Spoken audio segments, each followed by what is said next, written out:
ಭಾನುವಾರನೂ ಕೆಲ್ಸಕ್ಕೆ ಹೋಗ್ಬೇಕಾ? ವಾರದಲ್ಲಿ ಒಂದಿನಾದ್ರೂ ರಜೆ ಕೊಡ್ದೇವ್ರೆ ಹೇಗೆ? ಹ್ಞೂ ಅಪ್ಪ, ಏನೋ ಇಂಪಾರ್ಟೆಂಟ್ ಕೆಲಸ ಇರಬೇಕು, ಅದಕ್ಕೆ ಬರಕ್ಕೆ ಹೇಳಿದ್ದಾರೆ.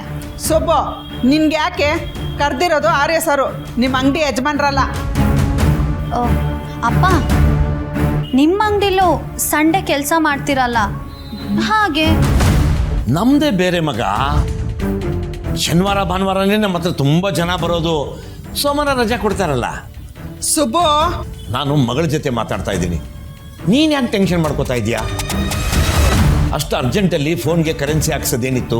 ಆ ಬ್ಯಾಂಕ್ನವರು ಲೋನ್ ಬಗ್ಗೆ ಮಾತಾಡಿದ್ರೆ ಅರ್ಧ ಗಂಟೆ ಅವ್ರ ಜೊತೆ ಕುರಿತೀಯ. ಮಗಳ ಮದುವೆ ಅದು ಇದು ಅಂತೆಲ್ಲ ಮಾತಾಡ್ತಾ ಇರ್ತೀಯ. ನಿನ್ನ ಜೊತೆ ಹೇಗೆ ಮಾತಾಡಬೇಕು ಅನ್ನೋದೇ ಗೊತ್ತಾಗಲ್ಲ.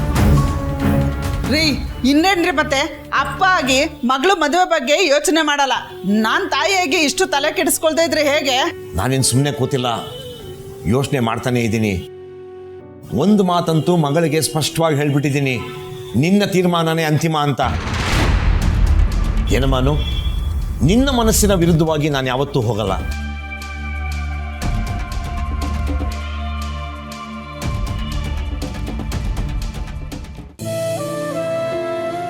ಅಪ್ಪ, ಅಮ್ಮ ಯಾಕೋ ಮದುವೆ ಬಗ್ಗೆ ಬಿಡಂಗೆ ಕಾಣಿಸ್ತಿಲ್ಲ.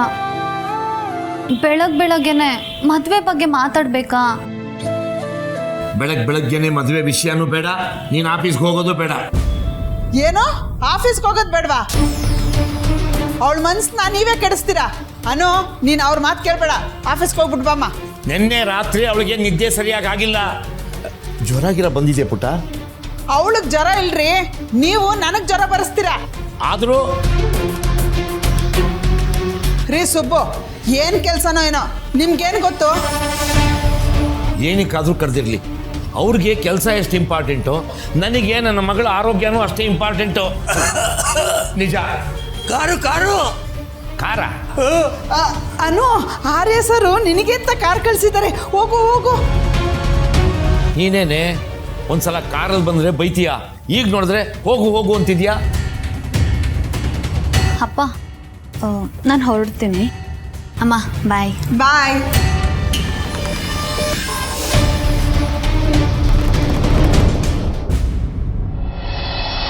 Good morning madam. R S sir ನಿಮ್ಗೆ ಕರ್ಕೊಂಬರ್ಬೇಕಂತ ಕಾರ್ ಕಳಿಸಿದಾರೆ ಮೇಡಮ್. ಅನುಕೂಲ ಇದೆ ಅನ್ನೋ ಕಾರಣಕ್ಕೆ ಅತಿಯಾಗಿ ಬಳಸ್ಕೋಬಾರ್ದು ಅಂತ ಅಪ್ಪ ಹೇಳಿದ್ದಾರೆ. ನನಗೆ ಸರ್ ಲೊಕೇಶನ್ ಕಳಿಸಿದ್ದಾರೆ. ಇಲ್ಲಿಂದ ನನಗೆ ತುಂಬ ಹತ್ರ, ನಾನೇ ಹೋಗ್ತೀನಿ. Thank you.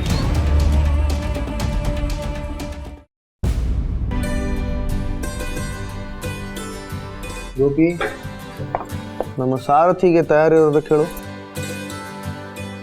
ಏನಿವತ್ತು ರಜೆ ಅಂದ್ಯಲ್ಲ, ರೆಡಿಯಾಗಿ ಕೂತಿದ್ಯಾ? ಇದು ಆಫೀಸ್ ಕೆಲಸ ಅಲ್ಲಮ್ಮ, ಇದು ಬೇರೆ ಕೆಲಸ.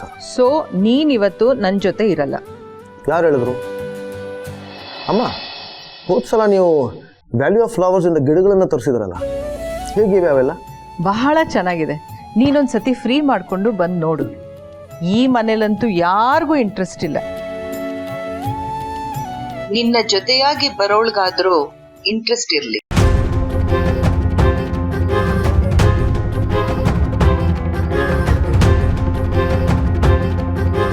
ಅಮ್ಮ, ನಾನು ಯಾವ ದಾರಿಯಲ್ಲಿ ಹೋದ್ರು ನೀವು ಮಾತ್ರ ಅಲ್ಲಿಗೆ ಬರ್ತೀರಲ್ಲ. ನಾನು ಅಲ್ಲಿಗೆ ಬರ್ತೀನಿ ಅಂತ ಗೊತ್ತಿದ್ರು ಊರು ತುಂಬ ಸುತ್ತಿಸ್ತೀಯಲ್ಲ. ಏನಮ್ಮ ನೀವು. ಆರ್ಯ, ಈ ಅನು ಯಾರು?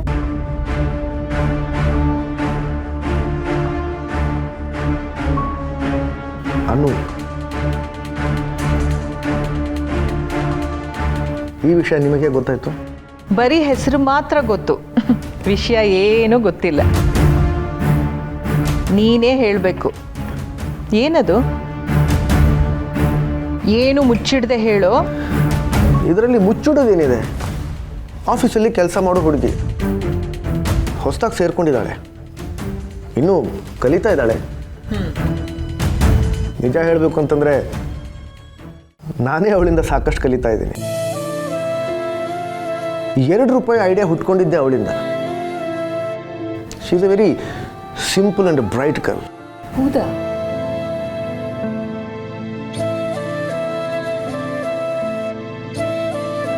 ಅಮ್ಮ, ನಮ್ಮ ಹತ್ರ ದುಡ್ಡು, ಬಂಗ್ಲೆ, ಆಸ್ತಿ ಎಲ್ಲನೂ ಇದೆ.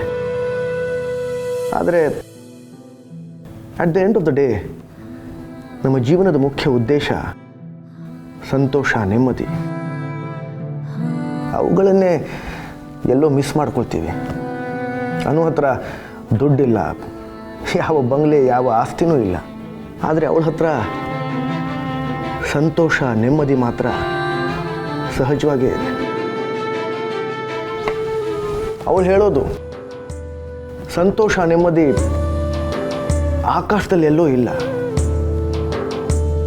ನಮ್ಮ ಅಂಗೈಯಲ್ಲೇ ಇದೆ ಅಂತ. ಅವಳಿಂದ ತುಂಬ ಒಳ್ಳೊಳ್ಳೆ ವಿಷಯಗಳನ್ನ ಕಲ್ತಿದ್ಯಲ್ಲ. ಯಾವ ಯೋಚನೆನೂ ಇಲ್ಲದೆ ನಿರ್ಭಯವಾಗಿ ಆರಾಮವಾಗಿ ಉಸಿರಾಡೋದನ್ನ ಕಲಿತೆ ಅವಳಿಂದ. ಅವಳು ಹೊಸಬಳಾದರೂ ವಿಭಿನ್ನವಾಗಿ ಯೋಚನೆ ಮಾಡೋ ಶಕ್ತಿ ಅವಳಲ್ಲಿದೆ. ಈಗ ಅವಳನ್ನೇ ಭೇಟಿ ಮಾಡೋಕ್ಕೆ ಹೋಗ್ತಾ ಇದ್ದೀನಿ. ಈಗ ಹೇಳ್ತಿದ್ದೆ ಅದನ್ನ. ಅವಳಮ್ಮ ಅವಳಿಗೋಸ್ಕರ ಗಂಡು ಹುಡುಕಿದ್ದಾರೆ. ಅವಳನ್ನು ಮದುವೆಗೆ ಒಪ್ಸೋಕೆ ನನಗೆ ಹೇಳಿದ್ದಾರೆ. ಅದು ಒಂದು ಜವಾಬ್ದಾರಿ ಕೆಲಸನೇ. ಇಲ್ಲಿವರೆಗೂ ನನ್ನ ಮೇಲಿರೋ ಜವಾಬ್ದಾರಿನ ನಾನು ಸರಿಯಾಗಿ ನಿಭಾಯಿಸಿದ್ದೀನಿ. ಇದನ್ನು ನಿಭಾಯಿಸ್ತೀನಿ. ನಾನು ಹೊರಡ್ತೀನಿ. ಅವಳು ಕಾಯ್ತಾ ಇರ್ತಾಳೆ. ಕಾಯಿಸೋದು ಚೆನ್ನಾಗಿರಲ್ಲ.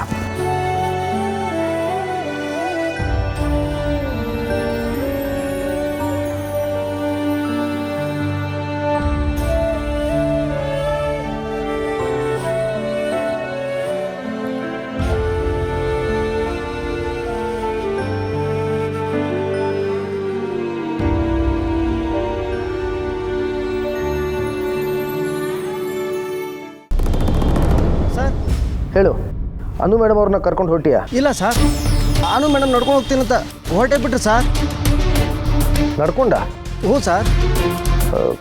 ನೀನೆಲ್ಲಿದೆಯಾ? ಸರ್ ಇಲ್ಲೇ ಕಾರ್ ಹತ್ರ ಇದ್ದೀನಿ ಸರ್.